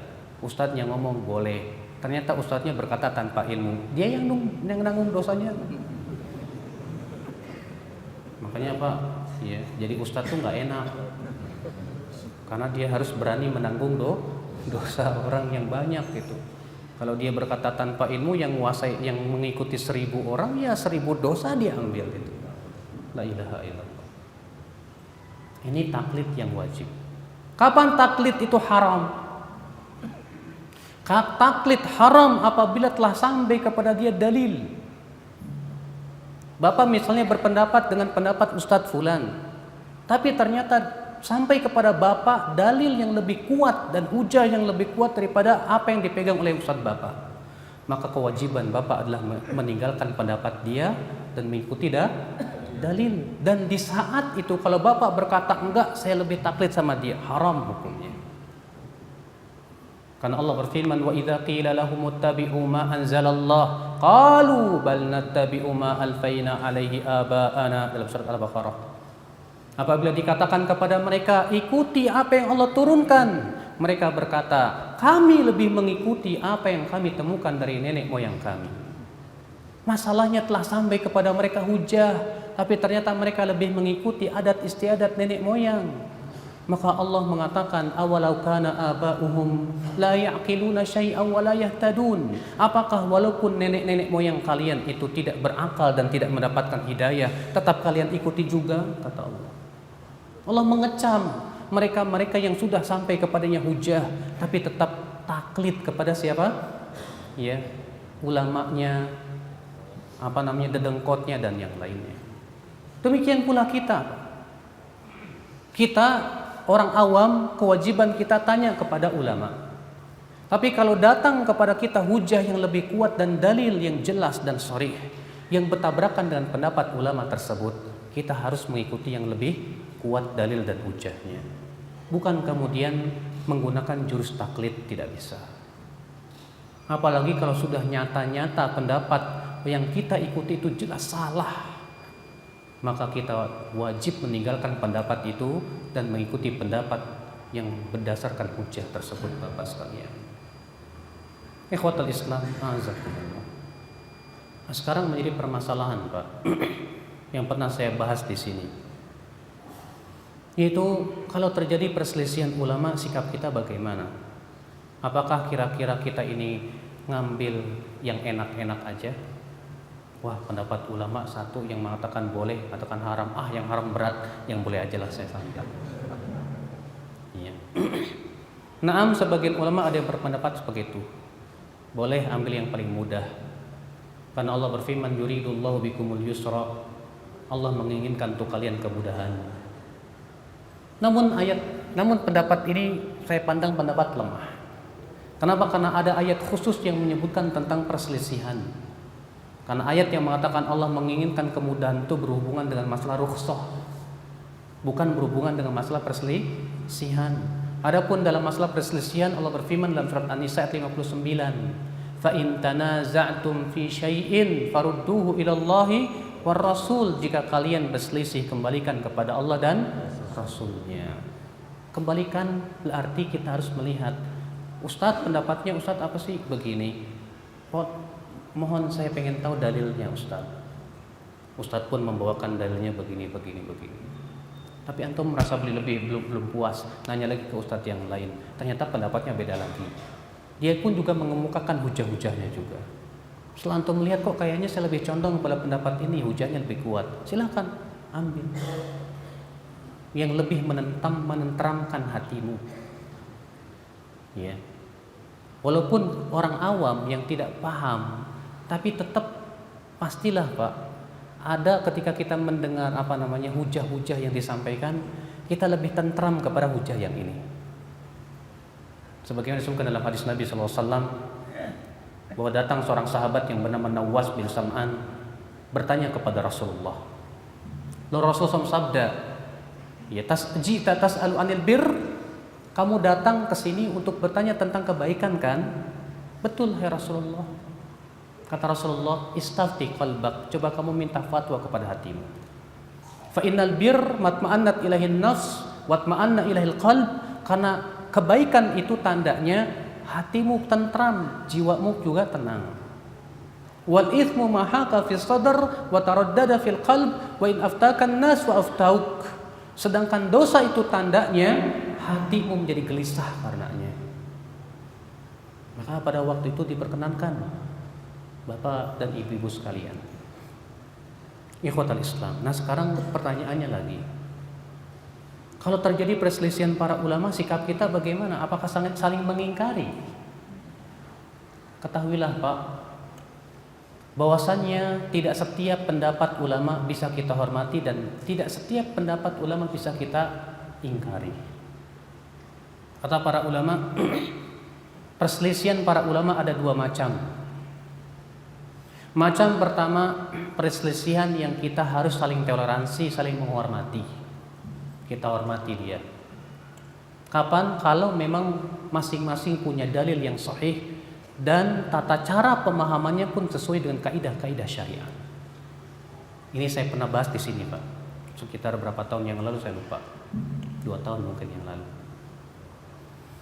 Di mana ikhwatul Islam saya berikan contoh pada waktu itu berhubungan dengan masalah membaca Al-Fatihah di belakang imam. Hukumnya apa? Wajib atau tidak? Madzhab Syafi'i mengatakan apa? Wajib. Makmum wajib baca Al-Fatihah. Madzhab Imam Ahmad, madzhab Imam Abu Hanifah mengatakan tidak boleh baca sama sekali, baik sir maupun jahar. Sedangkan Imam Ahmad tengah-tengah, beliau mengatakan kalau imamnya jahar diam, kalau sir baca. Masing-masing punya hujah? Punya. Imam Syafi'i dalilnya apa? Hadis, keumuman hadis. La salata liman lam yaqra bi Fatihatil kitab. Tidak sah salat bagi mereka yang tidak baca Al-Fatihah. Kata Imam Syafi'i, hadis ini umum, baik makmum maupun imam. Berarti tidak sah membaca Al-Fatihah. Ya, tidak sah salat kecuali bagi mereka yang membaca Al-Fatihah. Kemudian Imam Abu Hanifah dalilnya apa? Bacaan makmum ditanggung oleh imam. Selama itu bacaan makmum ditanggung oleh imam, berarti dalam salat jahriyah maupun sirriyah tetap tidak boleh baca. Kan sudah ditanggung. Sementara Imam Ahmad mengkompromikan dua pendapat. Dia berkata, kalau jahriyah diam, karena Allah mengatakan wa idza quri'al qur'anu fastami'u lahu wa ansitu. Apabila dibacakan Al-Quran, dengarkan dan diam. Dan dalam hadis Rasul sabda, wa idza qara'a fa'ansitu. Apabila imam membaca, diamlah kalian. Adapun kalau sirriyah, baca. Dalilnya hadis Imam Syafi'i tadi. La salata liman lam yaqra' bi Fatihatil kitab. Masing-masing punya hujah dan dalil. Ya. Maka pada waktu itu kita hanya sebatas mengambil yang rajih, yang kuat, tanpa kita menyalahkan yang lain atau menyesatkan yang lain. Silahkan beramal sesuai dengan yang dipandang apa? Kuat. Fadhal. Kalau saya lebih condong kepada mazhab Syafi'i, fadhal. Saya lebih condong kepada mazhab Imam Ahmad bin Hanbal karena kekuatan dalilnya, fadhal. Selama yang kita jadi patokan dalil, bukan selera. Ya. Namun Pak, dalam saat tertentu perbedaan terjadinya pendapat para ulama, kita tidak bisa toleransi. Kapan? Yang pertama kata para ulama, apabila pendapat tersebut bertabrakan dengan dengan ijma. Kalau pendapat tersebut bertabrakan dengan apa? Ijma. Kenapa? Karena ijma itu wajib diambil. Dan Allah mengancam orang yang menyelisih ijma dengan api neraka. Allah berfirman dalam surat An-Nisa, "Wa may yushaqiqir rasul min ba'di ma tabayyana lahul huda wa yattabi' ghayra sabilil mu'minin nuwallihi ma tawalla wa nuslihi jahannam wa sa'at masira." Siapa yang menyelisihi rasul setelah jelas kepadanya petunjuk dan mengikuti jalan selain kaum mukminin, kata Imam Syafi'i, maksudnya mengikuti selain ijma mereka, maka kami akan biarkan ia leluasa di dalam kesesatannya itu, dan kami akan bakar ia dengan api neraka, dan itu seburuk-buruknya tempat kembali. Tapi Pak, ijma itu pun juga ada dua macam. Ada ijma qat'i yang sudah pasti bahwa itu memang terjadi ijma, ini yang tidak boleh diselisihi. Dan ada ijma dhanni yang masih diduga bahwa itu ijma. Karena tidak setiap ulama yang mengatakan ini ijma terjadi ijma. Saya berikan contoh. Imam Nawawi mengatakan telah terjadi ijma bahwasannya wajibnya mengeluarkan zakat dalam urudut tijarah, barang-barang dagangan. Ternyata setelah dikoreksi oleh para ulama tidak ada ijma, masih terjadi perselisihan di zaman dahulu. Sebagian ulama berpendapat tidak ada zakat dalam masa urudut tijarah, dan ini pendapat Ibnu Hazm. Sebagian ulama seperti Imam Nawawi tersebut mengatakan demikian. Imam Nawawi juga pernah mengatakan boleh mengamalkan hadis lemah menurut ijma para ulama. Ternyata dikritik oleh para ulama setelahnya bahwa klaim ijma ini salah, karena dalam hal ini tidak ada ijma, terjadi perselisihan para ulama. Imam Bukhari dan Muslim mengatakan mengamalkan hadis lemah tidak boleh sama sekali, dan itu yang dipilih oleh Abu Bakar Ibn Arabi. Ikhwatul iman, azakumullah. Makanya disinilah kita pun juga untuk mengetahui ini ijma qat'i, ini ijma dhanni dari mana coba? Kalau bukan ngikutin para ulama. Kalau kita yang awam-awam kayak gini susah Pak, nggak tahu ilmunya. Ya, nggak tahu ilmunya. Ikhwatul Islam, azakumullah. Kedua, apabila pendapat tersebut bertabrakan dengan dalil yang sahih, sharih, bukan cuma sharih tapi juga tidak mansukh dan tidak bertabrakan dengan hadis lain yang lebih sahih. Sebuah contoh. Imam Abu Hanifah berpendapat bahwa yang namanya arak itu yang terbuat dari anggur saja. Selain anggur tidak disebut arak, walaupun memabukkan. Sedangkan jumhur ulama mengatakan setiap yang memabukkan arak. Hujahnya jumhur apa? Hadis yang sahih, sharih, jelas, tegas sekali. Kullu muskirin khamrun wa kullu khamrin haram. Setiap yang memabukkan itu arak dan setiap arak itu haram. Dan ulama yang tiga sepakat mengingkari pendapat Imam Abu Hanifah yang mengatakan boleh kalau terbuat dari selain anggur. Bagaimana kalau ada pemuda mabuk? Kemudian bapak bilang, kamu jangan mabuk-mabukan. Kata pemuda ini, maaf ya, hormati pendapat ulama. Kata Abu Hanifah, yang namanya arak itu terbuat dari anggur saja. Ini di rambutan tahu.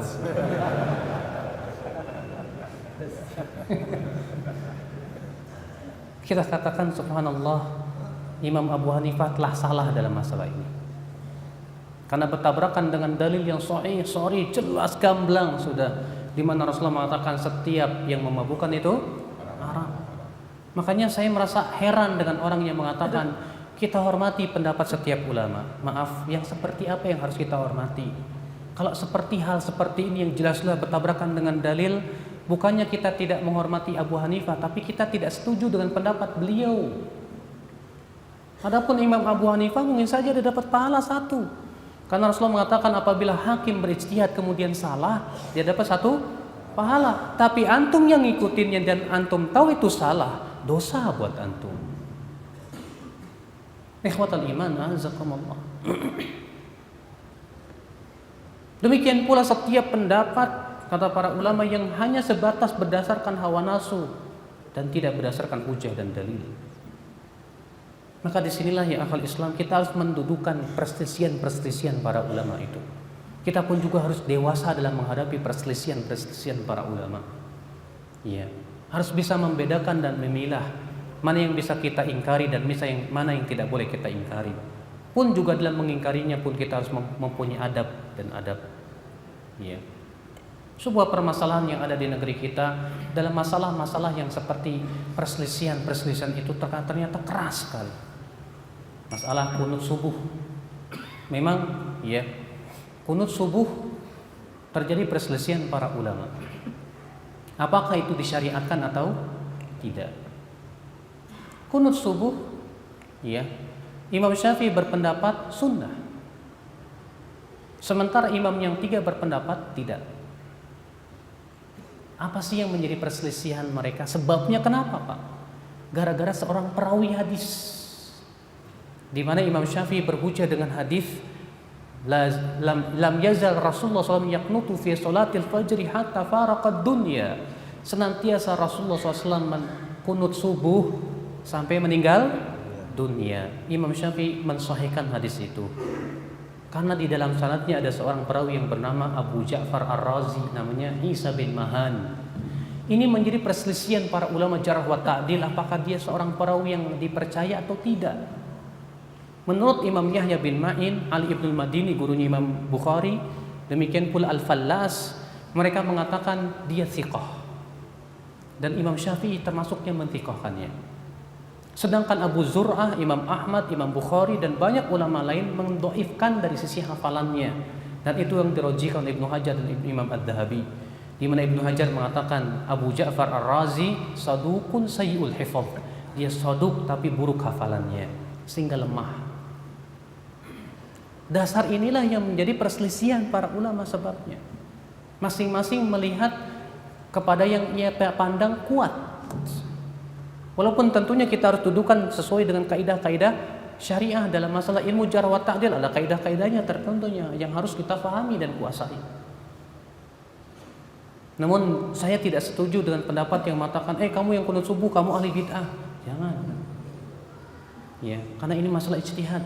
Hatta jumhur ketika mereka berpendapat bagaimana kalau kita sholat di belakang Imam Syafi'i, Imam Ahmad mengatakan adapun saya tetap ikut kunut kalau saya bermakmum di belakang Imam Syafi'i. Dan itu yang dipilih oleh Syekhul Islam dan Syekh Utsaimin rahimahullah di zaman ini. Walaupun Abu Hanifah mengatakan itu bid'ah. Ya, tapi ini masalah yang masih diperselisihkan yang harus kita dewasa dalam menghadapinya ya, akhi. Ya. Masalah-masalah ijtihadiyah kata para ulama yang lebih baik kita tidak saling mengingkari. Ya. Ikhwatal iman, a'azzakumullah. Mudah-mudahan yang saya sampaikan pada pagi hari ini bermanfaat. Yang jelas Pak, kewajiban kita semua adalah terus menuntut ilmu. Kenapa sih Pak ketika terjadi perselisihan Bapak bingung? Saya ini bingung kok terjadi perselisihan begini. Ini nggak pada yang nggak boleh, ini katanya boleh. Yang benar yang mana? Nah kan bingung. Bapak bingung. Kenapa Bapak bingung? Kalau Bapak nggak tahu jalan, Bapak mau pergi ke Tulamben, nggak tahu jalan, tahu toilet, dihadapkan pada apa? Persimpangan jalan. Nah loh, yang mana ya? Yang ini apa yang itu? Nanya ke dua-duanya jawabannya berbeda. Tambah bingung Bapak. Tapi kalau Bapak tahu, sudah paham, nggak perlu orang mau ngomong apa, saya udah tahu. Kok jalannya lewat sini? Kenapa Bapak bingung? Jawabnya karena Bapak tidak tahu. Yang kedua, Bapak tidak pernah berusaha untuk tahu. Karena banyak di antara kita ketika kita tidak tahu dan bingung dibiarkan mengambang begitu. Dan tidak ada usaha untuk mencari mana yang paling kuat dari kedua pendapat. Kewajiban kita adalah ketika kita bingung, hilangkan kebingungan dengan ilmu. Cari dalilnya di setiap pendapat.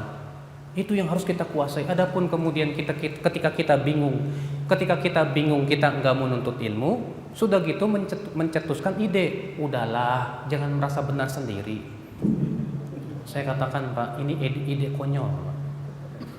Kalau Bapak berkata kepada saya, Ustadz jangan merasa benar sendiri, saya akan katakan kepada Bapak ngomong gitu ngerasa benar nggak? Hah?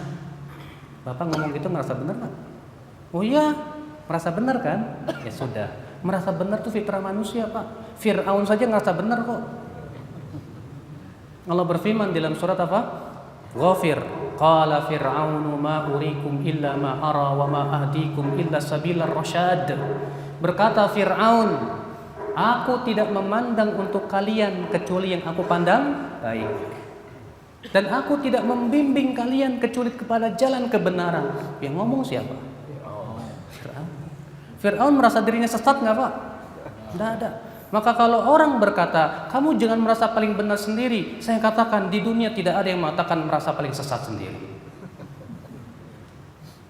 Jadi gimana dong? Ayo selesaikan semuanya dengan dalil dan hujah. Ayo kita menuntut ilmu. Jangan dibiarkan mengambang seperti itu. Perselisihan di dunia Islam terlalu banyak, Pak. Kalau kita sikapi semuanya dengan hanya sebatas seperti itu tidak akan pernah selesai. Al-Quran ada, hadis ada, ilmu-ilmu sudah ada, alhamdulillah. Kewajiban kita terus pelajari supaya kita matang dalam apa? Keilmuan kita, sehingga kita bisa menilai dengan kaidah-kaidah syariat yang telah ditetapkan oleh para ulama. Apakah ini memang kita pendapat yang hak atau tidak? Allahu a'lam.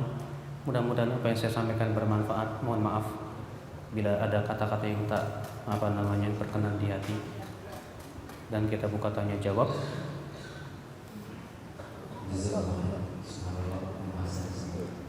Luar biasa, pemahaman kita dan untuk melengkapi pemahaman kita mungkin ada dari Kecamatan Ustaz.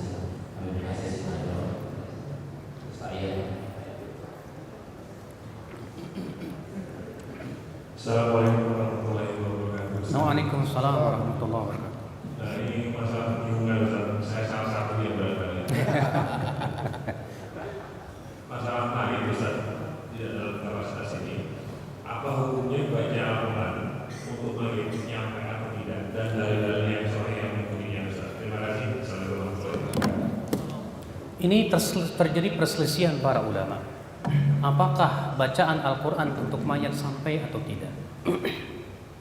Mazhab Syafi'i berpendapat, dan imam ini pendapat Syafi'i dalam riwayat yang zahir, yang paling kuat, bahwa bacaan Al-Quran tidak akan sampai kepada mayat. Walaupun diriwayatkan dalam riwayat yang lain bahwa Imam Syafi'i mengatakan sampai, tapi ya, yang dikuatkan oleh banyak ulama mazhab Syafi'i bahwa pendapat Imam Syafi'i yang paling kuat adalah tidak sampai. Berkata Imam Ibnu Katsir dalam tafsir surat An-Najm, Allah berfirman, wa allaysa lil insani illa ma sa'a. Seseorang tidak akan mendapatkan kecuali apa yang ia usahakan. Kata Imam Ibnu Katsir, wa dhahiru min madhhab Syafi'i, yang zahir dari madhab Syafi'i, ya, bahwasannya bacaan Al-Quran tidak akan sampai kepada mayat berdasarkan hadis ini. Berdasarkan ayat ini.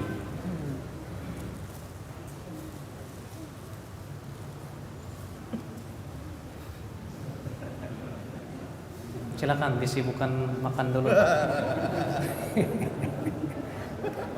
Jadi sibuk makan, ya. Baik. Pendapat Imam Ahmad bin Hanbal sampai. Pendapat Imam Ahmad apa? Sampai. Dalil Imam Ahmad apa? Qiyas. Kata Imam Ahmad, bukankah menghajikan orang yang telah mati sampai? Bukankah mempuasakan orang yang telah mati sampai? Bukankah bersedekah untuk orang yang telah mati sampai? Kalau itu adalah ibadah, ini pun ibadah, kata Imam Ahmad. Apa bedanya? Sementara Imam Syafi'i mengatakan, dan ini sebagian disebutkan oleh Ibnu Katsir, bahwa dalam masalah ini tidak bisa dikiaskan. Menurut Imam Syafi'i. Kenapa? Pertama, Rasulullah SAW tidak pernah satupun riwayat yang menyebutkan yang sahih menghadiahkan bacaan Al-Quran kepada mayat. Tidak pula para sahabat kecuali dalam riwayat-riwayat yang lemah. Sehingga Imam Ibnu Katsir berkata, "Lau kana khairan lasabaquna ilaih." Kalaulah itu perkara yang baik, tentu Rasulullah dan para sahabat telah mendahuluinya. Sehingga menurut Imam Ibnu Katsir, pendapat yang terkuat dalam hal ini adalah mazhab Syafi'i rahimahullah. Dan itu pendapat yang saya pilih. Kenapa? Karena saya belum mendapatkan riwayat satupun juga di zaman Rasulullah dan para sahabat saling menghadiahkan bacaan Al-Quran. Bahkan ketika Aisyah radhiyallahu anha wa ardhaha bertanya kepada Rasulullah, "Hai Rasulullah, kalau saya ziarah kubur, apa yang harus saya baca ya Rasulullah?"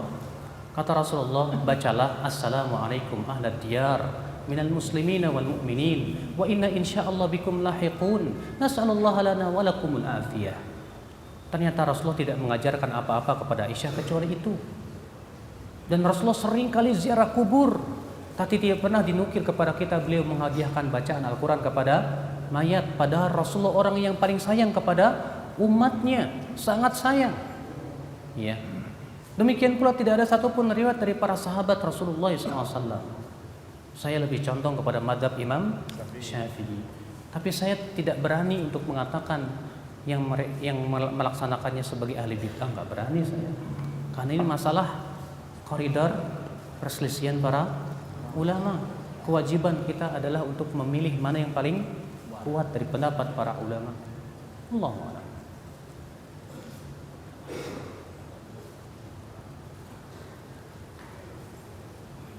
Silakan, Pak.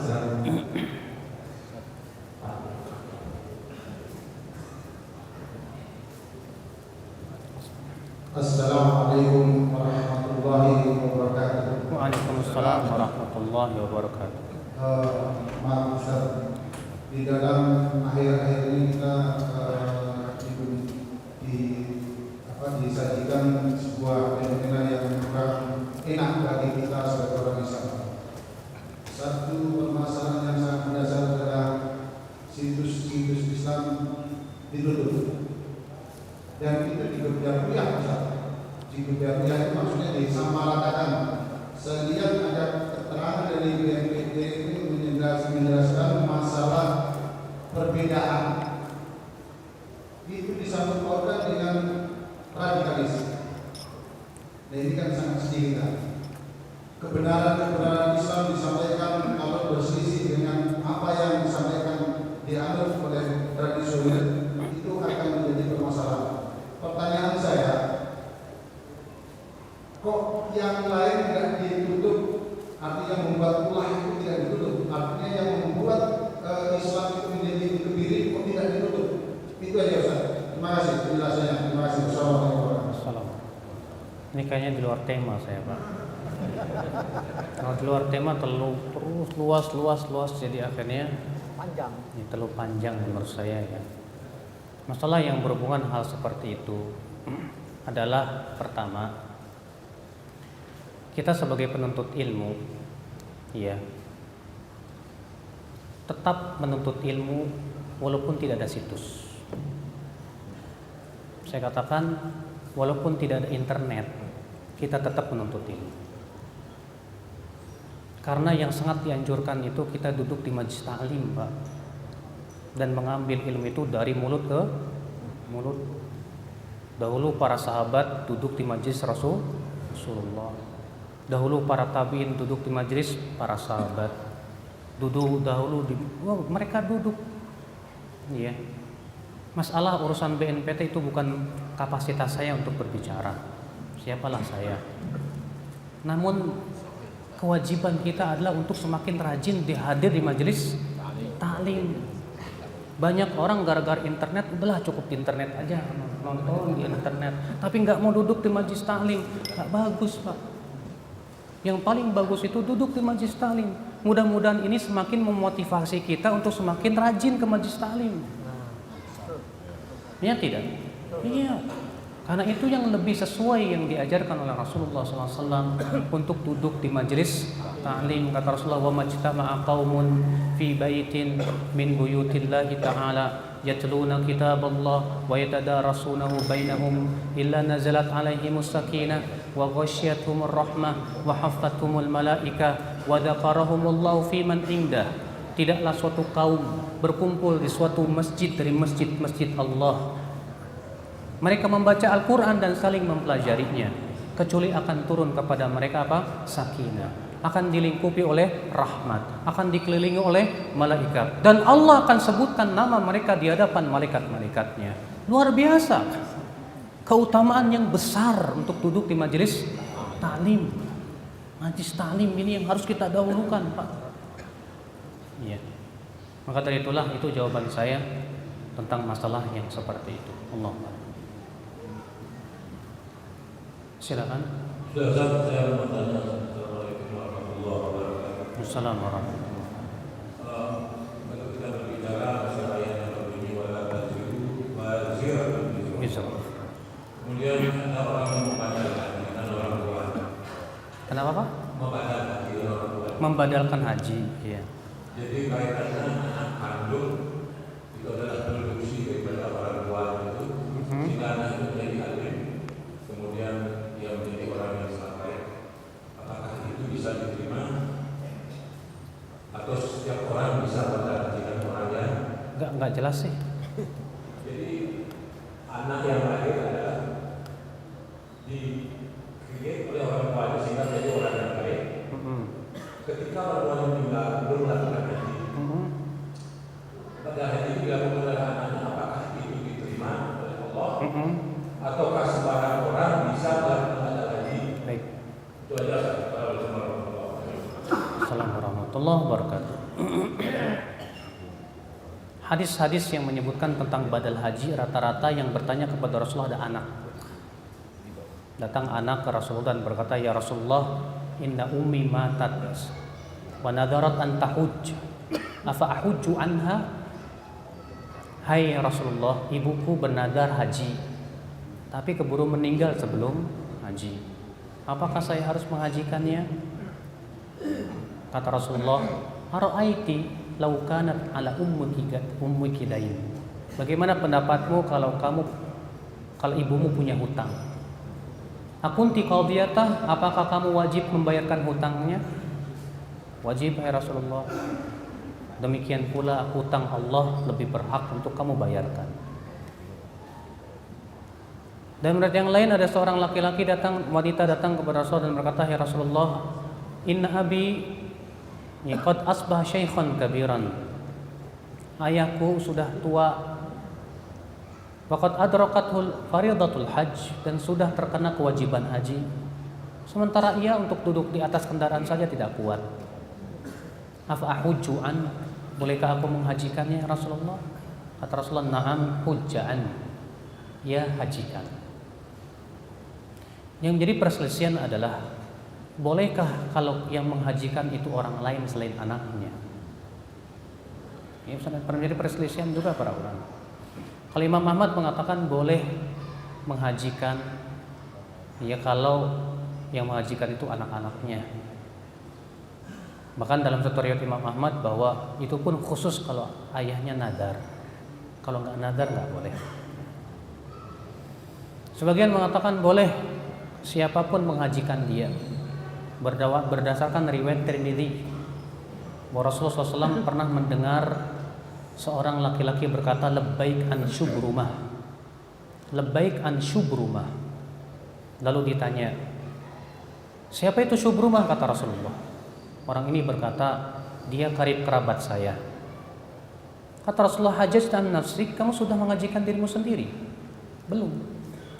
Kata Rasulullah, hujja an nafsik thumma hujja an syubrumah. Hajikan dirimu dulu, baru hajikan syubrumah. Hadis ini diriwayatkan Tirmidzi dan Tirmidzi mengatakan hasan. Sehingga dijadikan dalil oleh banyak ulama, ini menunjukkan bahwa walaupun itu bukan anak, boleh. Karena orang ini ketika ditanya, Siapa Syubrumah?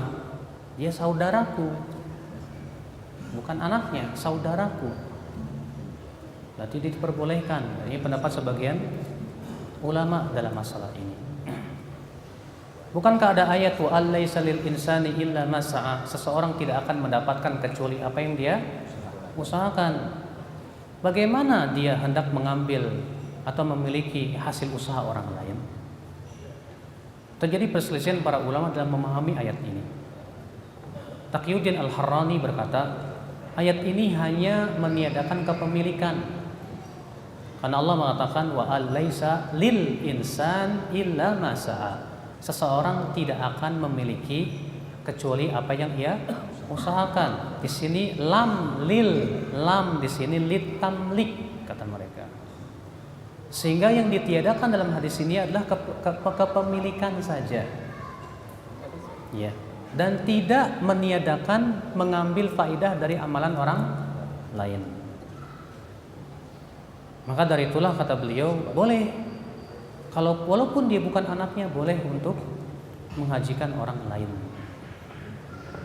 Ini ya akhi azakumullah, yang kuat mana? Saya belum bisa jawab. Saya belum mendapatkan keyakinan dalam hal ini. Saya hanya sebatas menyebutkan ini pendapat-pendapat ulama. Dan Imam Ahmad bin Hanbal dahulu, kalau beliau belum yakin dengan suatu pendapat, beliau hanya sebatas menghikayatkan perkataan ulama saja. Qala fulan begini, qala fulan begini, qala fulan begini. Selesai.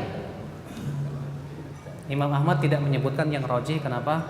Karena beliau belum yakin mana yang paling kuat. Maka saya ngikutin Imam Ahmad, begitulah. Terjadi perselisihan ulama, selesai. Kalau Bapak tanya ke saya, mana yang paling kuat menurut Ustadz, saya belum berani menjawab.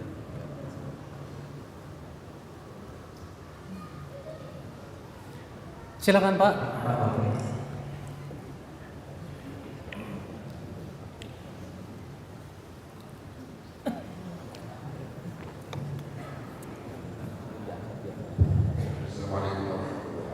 Waalaikumsalam warahmatullahi wabarakatuh.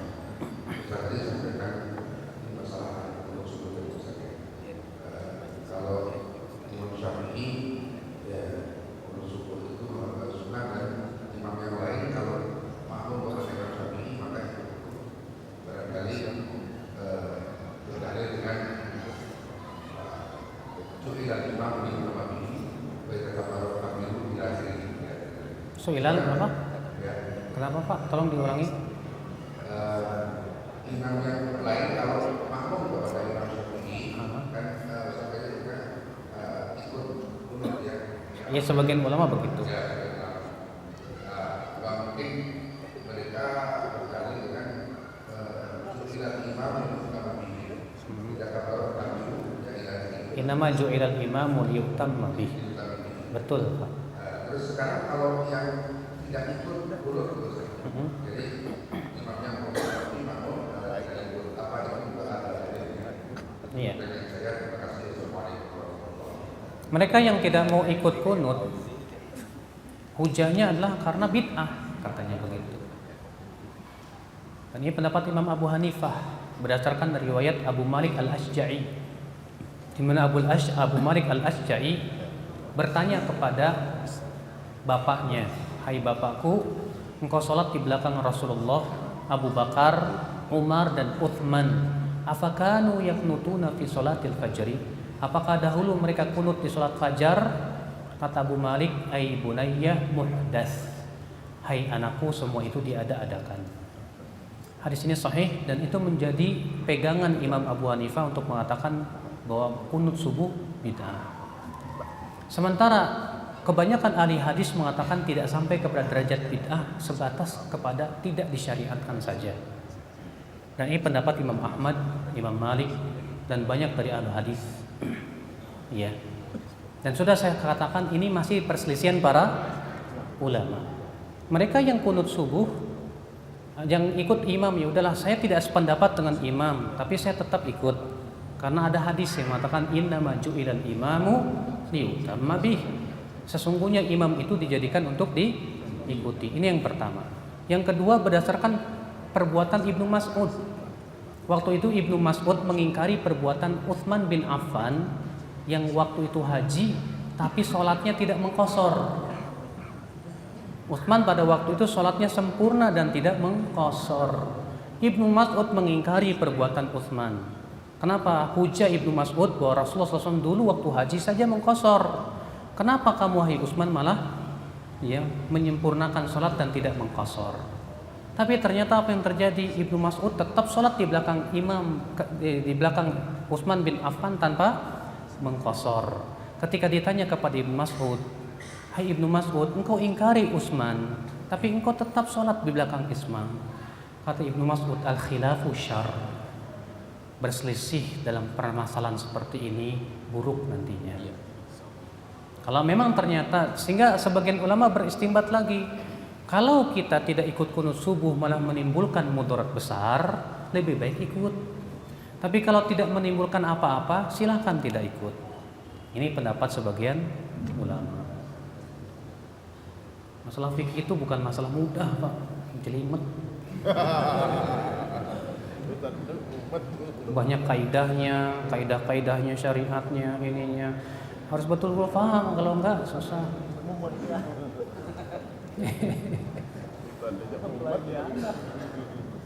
Silakan Pak.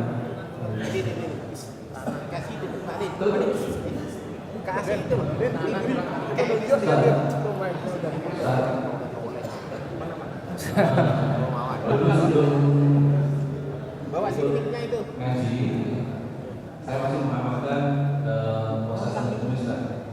Namun setelah ngaji dan pernah ditanyakan ke Ustaz, dan saya melihat perbedaan yang dilakukan puasa Senin Kamis itu rata-rata kebanyakan orang yang sudah tua gitu. Dan Ustaz itu jarang sekali kalau saya lihat itu mengamalkan. Makanya pada saat itu pernah saya tanyakan, sebenarnya kedudukan hadis berkenaan dengan puasa Senin Kamis itu sahih atau dhaif? Ternyata dijawab sama Ustaz, dhaif gitu. Oh, pantesan waktu itu Ustaz banyak sekali yang tidak mengamalkan. Kira-kira gimana Ustaz?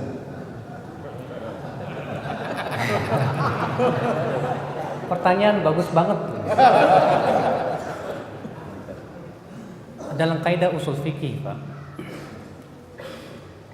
kalau kita melihat perbuatan Rasulullah bertabrakan dengan sabda Rasulullah, yang lebih didahulukan apa? Sabda apa perbuatan? Dalam kaidah usul fikih mengatakan, kalau Rasulullah berbuat sesuatu yang tidak sesuai dengan ucapannya, maka kita lebih mendahulukan ucapannya. Kenapa? Karena perbuatan itu terkadang Rasulullah SAW lakukan karena melihat situasi dan kondisi. Melihat apa? Situasi dan kondisi.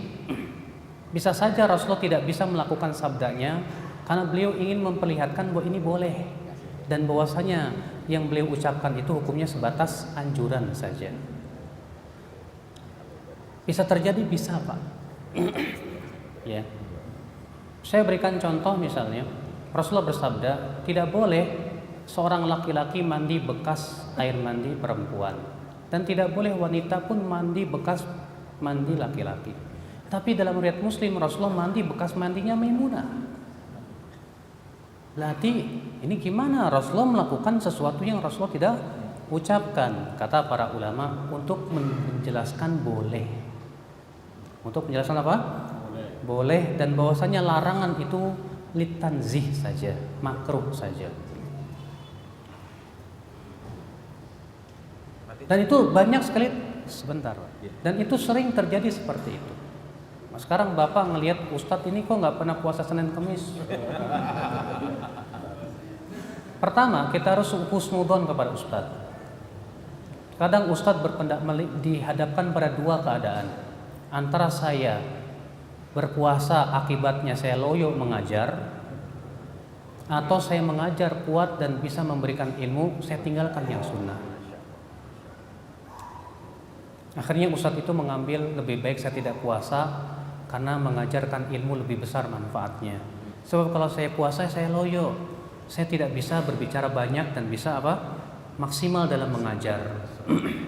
Maka ketika dihadapkan dua pilihan, dia harus memilih. Kita sebagai muridnya jangan suudzon. Yang salah adalah kalau kita suudzon, nih Ustadz kok nggak pernah puasa sih. Ternyata Ustadznya punya kaidah yang kamu tidak tahu. Yang salah itu Pak, kalau murid itu menghakimi Ustadz tanpa tabayun terlebih dahulu. Apa salahnya tanya Ustadz, kenapa Ustadz saya lihat nggak pernah puasa sunnah dan Senin Kemis? Ustadz akan menjelaskan keadaan saya begini. Alhamdulillah selesai. Makanya kata Ja'far, ya, salah seorang ulama ahli bait dengan sanad sahih kepada beliau, kalau kamu mendapatkan kesalahan pada seseorang yang kamu lihat salah, berikan dulu 1-70 alasan. Kalau kamu tidak mendapatkannya, katakan mudah mungkin dia punya alasan yang saya tidak tahu. Demikian akhi, kita sebagai seorang mukmin untuk husnudzon dulu. Jangan dulu didahulukan suudzon. Adapun kalau Ustadz itu berkata itu hadisnya lemah Senin Kemis itu, hanya karena untuk membela perbuatan dia, ini salah. Karena hadis tentang puasa Senin Kemis sahih, diriwayatkan oleh para ulama hadis dalam kitab-kitab mereka dan disahihkan oleh para ulama dari zaman ke zaman. Maka kalau dia mendoifkan karena tidak sesuai dengan selera dan hawa nafsu, ini menjadi warning buat kita. Iya, menjadi warning buat kita. Wallah. Sudah jam berapa nih Pak? Satu lagi Pak. Kasih Pak. Kasih. Terakhir Pak, Fadhol, silakan. Assalamualaikum warahmatullahi wabarakatuh. Waalaikumsalam warahmatullahi wabarakatuh.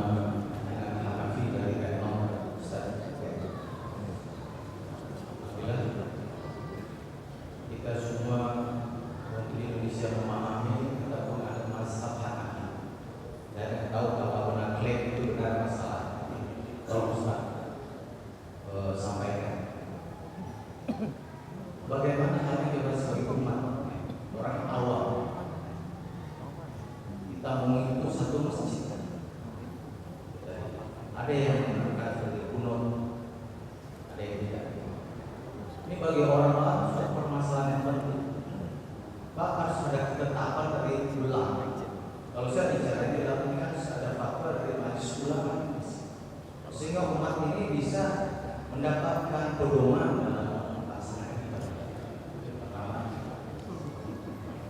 Yang kedua, kita sekarang saja ulama di sana mungkin akan menyayangi lebih daripada ulama-ulama mazhab. Kalau kita sebagai orang awam, saya juga orang awam, tentu kita harus taklid kepada orang yang mengakui keilmuan yang ada. Nah, bagaimana sikap kita sebagai umat? Saya melihat banyak kasus-kasus di masjid karena asbab ada yang kunut dan kunut, masjid yang satu dibikin masjid tandingan. Ini kan nggak sehat dalam beribadah. Sebagai umat Islam Indonesia yang dikatakan itu rahmatan lil alamin harus mencontohkan kehidupan yang rukun dan adil. Kemudian saya bukan suzon dan ustaz bukan. Tadi saya belum dapatkan satu kesimpulan. Apakah perlu kita bermasalah atau tidak? Saya belum dapat kesimpulan resumi dari pertemuan kita. Allah. Maka kami yang bodoh-bodoh ini perlu. Apakah kita perlu mengikuti sunnah satu sunnah mazhab juga atau tidak? Kita seperti kian menarik, seperti baling-balingan sedikit. Padahal kita harus beribadah harus punya prinsip. Jazakallah. Assalamualaikum warahmatullahi wabarakatuh. Waalaikumsalam warahmatullahi wabarakatuh. Pertanyaan yang sangat bagus. Saya mulai dari yang ketiga dulu ya. Jadi kita ini harus bermadhab atau tidak? Saya katakan boleh kita bermadhab, tapi tidak boleh mewajibkan. Orang harus ikut madhab saya dalam masalah-masalah yang sifatnya perselisihan ulama. Kita hanya sebatas melihat yang paling kuat menurut dalil. Maka kalau saya katakan boleh bermadhab, boleh, silahkan Anda mengambil untuk memudahkan Anda menuntut ilmu. Saya mau ngambil madhab Syafi'i saja, Tapi untuk Anda katakan selain Syafi'i sesat, ini yang berbahaya. Iya. Sebab kalau Bapak mewajibkan harus satu madhab, konsekuensinya madhab lain salah. Pokoknya harus satu madhab. Madhab Syafi'i saja, nggak boleh yang lain. Atau mengatakan madhab Hambali saja, nggak boleh yang lain. Saya bertanya, apakah kebenaran itu semua ada pada satu madhab? Tentu tidak. Bukankah Imam Ahmad murid Imam Syafi'i? Bukankah Imam Syafi'i murid Imam Malik? Kenapa Imam Malik tidak berkata, hai Syafi'i, kamu nggak boleh menyelisih pendapat saya, kamu harus ikut madhab saya saja, satu. Tapi ternyata Imam Syafi'i rahimahullah pendapatnya banyak berbeda dengan madhab Imam Malik. Di zaman Imam Ahmad ada 3 madhab. Tapi kenapa Imam Ahmad tidak mengatakan saya hanya sebatas satu madhab saja? Tapi Imam Ahmad ternyata melihat dari 3 madhab, kemudian beliau melihat pendapat yang paling kuat. Saya katakan, Pak, kalau Bapak bertanya kepada saya, boleh nggak kita bermadhab? Silahkan. Yang tidak boleh itu mewajibkan harus ikut satu madhab. Kewajiban kita adalah setiap pendapat ulama kita nilai dengan dalil, bukan kemudian ya. Dan ini sebuah kaidah yang harus kita pahami, Pak. Dalam perselisihan ulama kita jangan berdalil dengan pendapat ulama, karena semuanya juga ulama. Imam Syafi'i ulama, Imam Ahmad ulama, Imam Malik ulama. Nah, kalau ternyata 3 imam ini berbeda pendapat, apakah kemudian kita berhujah dengan pendapat ulama? Salah. Hujah kita Al-Quran dan hadis. Hujah kita Al-Quran dan hadis. Kemudian yang kedua, Pak, memaksakan umat harus berada di satu pendapat sulit, Pak. MUI harus fatwa, harusnya umat Islam seluruhnya harus kunut subuh. Sulit, karena MUI pun juga menghormati para ulama terdahulu yang terjadi berselisih. Alhamdulillah yang duduk di majelis ulama orang-orang yang paham dan betul-betul mengetahui bagaimana pendapat para ulama terdahulu. Mereka pun sangat menghormati ulama-ulama terdahulu, sehingga tidak mungkin mewajibkan. MUI hanya mengatakan silahkan ya mengambil pendapat yang menurut kamu kuat, amalkan. Itu yang saya pernah berbicara sendiri dengan orang-orang MUI pusat. Kami tidak bisa mewajibkan manusia. Tapi kan kalau misalnya seperti itu di masjid ini kunut, yang ini enggak, jadi akhirnya buat orang awam, di sinilah kita harus mendidik orang awam supaya orang awam ini mau belajar, mau dewasa dalam menghadapi apa? Perselisihan. Ya. Kita bisa bersatu walaupun berbeda dalam masalah fikih madhab. Imam Syafi'i rahimahullah ketika berdialog dengan Yunus bin Abdul A'la Al-Aili, ya, Imam Syafi'i langsung memegang tangan beliau dan berkata, hai Yunus, apa salahnya sih kita tetap bersama walaupun kita berbeda ijtihad? Kata Yunus, demi Allah, aku tidak pernah melihat ada orang yang lebih berakal dari Syafi'i. Ya. Imam Syafi'i berkata kepada Yunus, apa bedanya, apa susahnya kita tetap bersama walaupun kita berbeda ijtihad dalam masalah fikih? Ini masalah ijtihad fikih yang berbeda. Ya sudahlah, Anda yang mau amalkan silahkan amalkan. Adapun orang awam yang merasa bingung, kita ajarkan, kita pahamkan. Justru biarlah orang awam itu dewasa dan tumbuh, ya, menjadi orang yang berusaha untuk mengetahui. Makanya kan standar kita dalam hal ini bukan orang awam, Mas, tapi ilmu, hujah dalam Al-Quran dan hadis Nabi SAW. Maka disinilah tugas-tugas kita untuk memahamkan kepada orang awam masalah-masalah yang berhubungan masalah seperti ini. Ya. Mereka para ulama pun semuanya kita hormati, semuanya, seluruh madhab, dari madhab Syafi'i, Hanafi, Hambali, Maliki, mereka semua ulama kita. Tidak ada istilah ulamaku, ulamamu, tidak ada. Tapi ulamaku, ulamamu, ulamaku. Mereka semua ulama yang diberikan oleh Allah kelebihan di atas kita. Makanya Allah tidak pernah memilah-milah. Allah yang berfirman, fas'alu ahla dzikri in kuntum la ta'lamun. Tanya ahlinya, baik dari madhab ini, madhab fulan, silahkan tanya ahlinya. Selama dia ahli dalam Al-Quran dan hadis Nabi SAW. Imam Malik bin Anas, sewaktu beliau masih hidup, khalifah di masa itu berkata kepada Imam Malik, "Hai Malik, bagaimana kalau aku wajibkan kepada manusia untuk menganut madhabmu?" Kata Imam Malik, "Jangan kamu lakukan itu. Engkau hendak mempersempit agama yang luas ini. Sementara aku manusia biasa yang bisa jadi salah dan bisa jadi benar. Yang hari ini aku berkata A dan besok saya bisa jadi berkata B. Jangan," kata Imam Malik. Bayangkan, ya, khalifah di zaman itu ingin mewajibkan manusia ikut pendapat Imam Malik, tapi Imam Malik menolak, tidak mau. Itulah ulama. Ya. Beliau menginginkan biarkan mereka belajar melihat dalil, hujah, menghormati para ulama seluruhnya, karena mereka seluruhnya ulama Islam yang kita cintai, yang kita hormati mereka. Wallahu a'lam. Mudah-mudahan yang saya sampaikan bermanfaat, Pak. Yang salah itu memang dari kekurangan ilmu saya, dan yang benar semuanya dari Allah Subhanahu wa taala. Mohon maaf bila ada kata-kata yang tak berkenan. Subhanakallah bihamdik, asyhadu an la ilaha illa anta, astaghfiruka wa atubu ilaik. Wassalamualaikum warahmatullahi wabarakatuh.